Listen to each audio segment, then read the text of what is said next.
What's good, y'all? Elvis here, back again with another episode of Better Barbering for my new people. Better Barbering is a series that I started where I share tips and tricks that made me a better barber that other people can use to make them better barbers and ideally better people. Being a barber has blessed me in like almost infinite ways. And on your barber journey, there's a lot of skills that being a barber helps you develop specifically. And a lot of these skills are regular skills for barbers, but they're basically superpowers to regular people. So today I want to share my top 5 list of skills I learned as a barber / barber superpowers. These are not in any specific order, and I feel like it's hard to actually rank these. I think they're all super important towards becoming successful as a barber.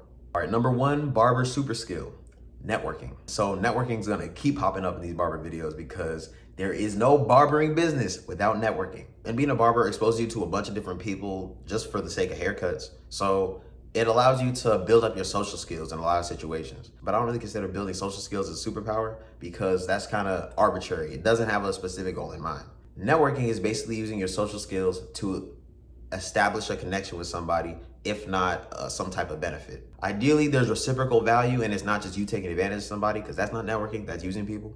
I would consider networking as like higher level social interactions. Like I don't consider it networking if I meet somebody and we're just sitting here talking about the weather or whatever small talk. I consider myself networking or making real connections when I'm actually connecting with people authentically. We don't have to be talking about something serious, but I don't consider it a connection being made if we're not having a conversation that's within both of our interests and benefit ideally. Growing up, I was not a social person, so networking was hard for me. Over time, as I started to expose myself to networking opportunities, I got more and more familiar with it. Now networking is a lot easier for me. I'm not saying I could just network with anybody anywhere, but my discernment for opportunities that fit me have become really good. And when I'm in the middle of making some type of networking connection, I'm good at showing up as myself authentically and making real connections with people, even outside of business. All right, number 2, barber super skill, assertiveness. All right, I understand not every barber is that assertive because I wasn't that assertive at a certain point. But being an entrepreneur, being self-employed, being in charge of your own business, puts you in a position where you have to go get what you want. Like you have to make that happen. You can't rely on other people to make the change that's important for you. But if you have problematic clients coming in, muddling up your business, that's on you to straighten that out. People will treat you how you allow. They get their cues on how to treat you from you. And at first it was really hard for me to like build up my assertiveness with my business because I didn't want to come off like an asshole. Like people take it personal when you raise your price, like this isn't a business. But you got to understand, as a self-employed person, all the responsibility of your lifestyle and livelihood is on you. All the people that don't want you to go up on your price, they don't want to do it for their own convenience. But what's more important, their convenience or handling your fucking responsibility? So you will run into a lot of clients and a lot of them will be friends and family members that are not fucking with you putting your foot down. But you got to understand, like, they might have love for you, but they're not as invested in your business or your well-being as you are. They never will be, and they shouldn't be, to be honest. That's your own responsibility. But being put in a situation where you got no choice but to put your foot down and boss up on some shit is all gonna be for the better. So barbering tends to be a male-dominated profession. And with a lot of males I know, assertiveness is an issue.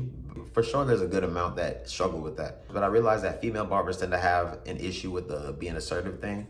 If you don't work on being assertive, there's nothing stopping from people taking the things that you care about away from you. If I didn't put my foot down and deal with a bunch of problematic clients way back when, they would have stole my joy from what I was doing. I love cutting hair for the art of it, and then I get to hang out with some cool people I vibe with and that value my time, and I value them.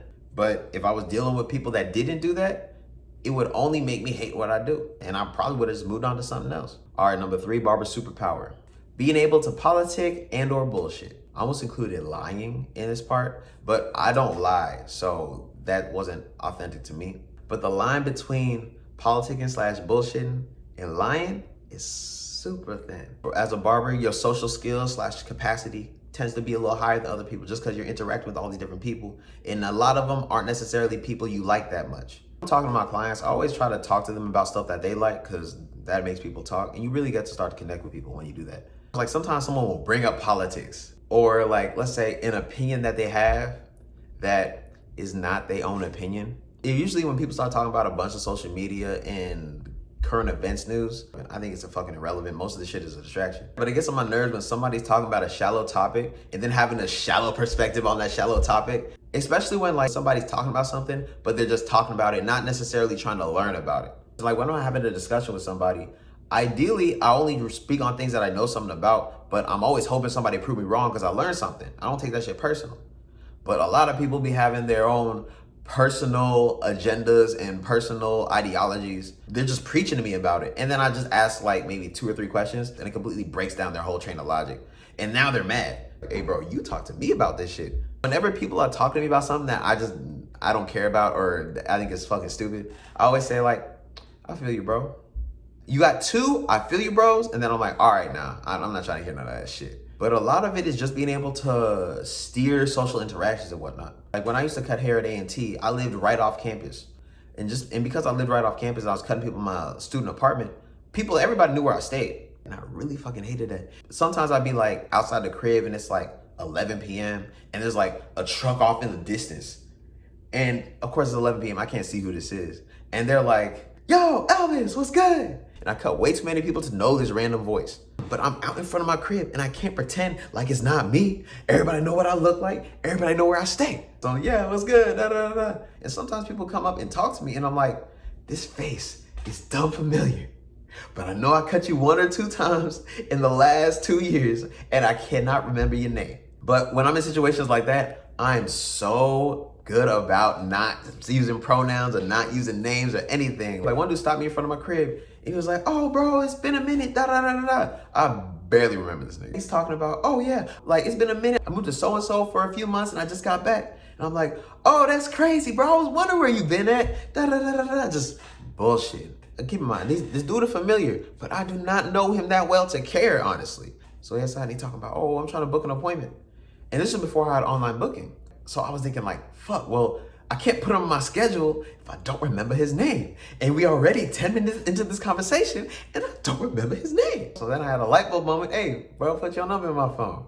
He put it in. He's like, oh, you got it in my phone already. I took my phone. That shit said Christian. I was like, okay, I got you my schedule tomorrow, Christian.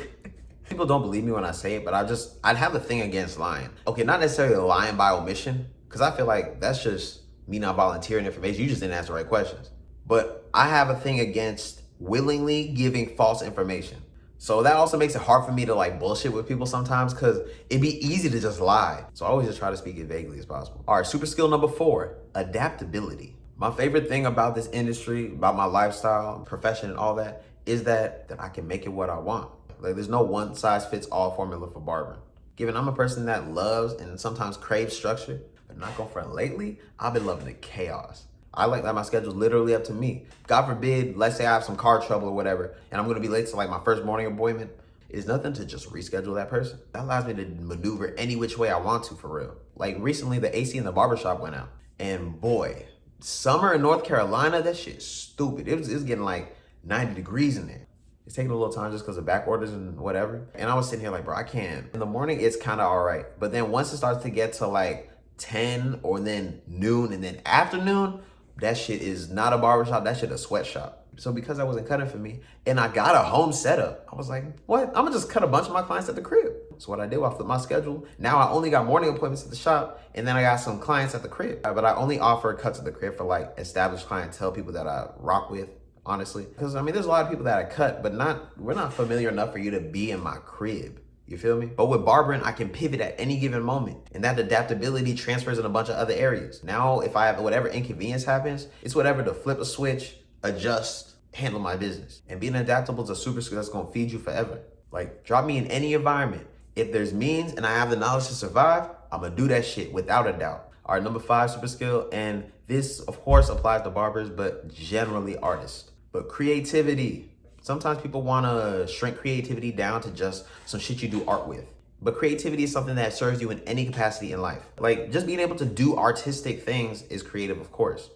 But being able to think on the fly is creative. Coming up with new solutions, reverse engineering ideas, re-engineering ideas, all these things stem from creativity. And I realized that my creativity is a superpower I was developing when I was in engineering. And it wasn't in the sense of like doing art, but engineering is the art of problem solving. A lot of times you have to think in less than conventional ways to solve problems. I know a lot of my engineering knowledge helps with the technical aspect of, let's say, cutting hair, or especially like dealing with my own equipment. But all that's under the umbrella of creativity. But my creativity and my intelligence is something that I'm leveraging at any given moment to progress my life further. If you're doing anything creative, like including cutting hair, don't stop doing that shit. There's gonna be seasons where it's less of a focus, but never stop doing things that you love that you consider creative. But even if they're things that don't necessarily pay you at the moment, they allow your brain to stretch and grow in different ways. And a lot of that creativity can be carried over to other areas and other industries and stuff. Cutting hair got me into recording my haircuts, which got me into recording myself talking, which is getting me into a bunch of other stuff. You have no idea where it's just gonna go and how it's gonna benefit you for real. Take as many risks as you can afford to, and then some. All right, but that's my list. If y'all got any other barber super skills, superpowers you wanna add to the list, go ahead and comment those down below. I really appreciate it. Like, this is a very short list, and I feel like y'all have a lot to add. If y'all got any value and enjoyed this video, please go ahead and like, subscribe. I really appreciate that. If you haven't already followed me on Instagram, go ahead and follow me on Instagram, as well as TikTok, at Cuts by Elvis. But I appreciate y'all again. Till next time, Craft Over Clout, I'm out.